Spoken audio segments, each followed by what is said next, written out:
ഇന്ധനവില വർധനവിൽ കേന്ദ്ര സംസ്ഥാന ഗവൺമെന്റുകളുടെ ജനവിരുദ്ധ നയങ്ങൾക്കെതിരെ CPIM ഇരിട്ടി ഏരിയ കമ്മിറ്റിയുടെ നേതൃത്വത്തിൽ ഇരിട്ടി പോസ്റ്റ് ഓഫീസിലേക്ക് മാർച്ച് സംഘടിപ്പിച്ചു. CPIM ജില്ലാ സെക്രട്ടറി അംഗം M. കരുണാകരൻ മാർച്ച് ഉദ്ഘാടനം ചെയ്തു.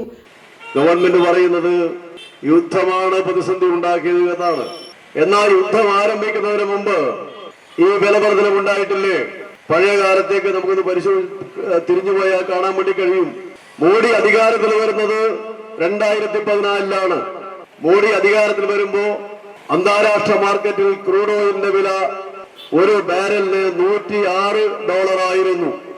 അന്ന് 1 ലിറ്റർ പെട്രോളിന് 71 രൂപയും ഡീസലിന് 55 രൂപയുമായിരുന്നു.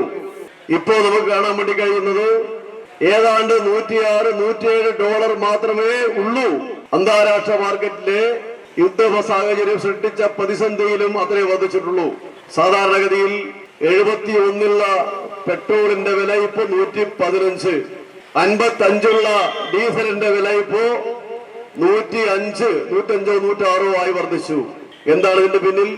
Advocate Binoy Kurian, V. Zakir Hussain, PP Ashokan, PP Usman, KG Dileep, ES Sathyan തുടങ്ങിയവർ നേതൃത്വം നൽകി.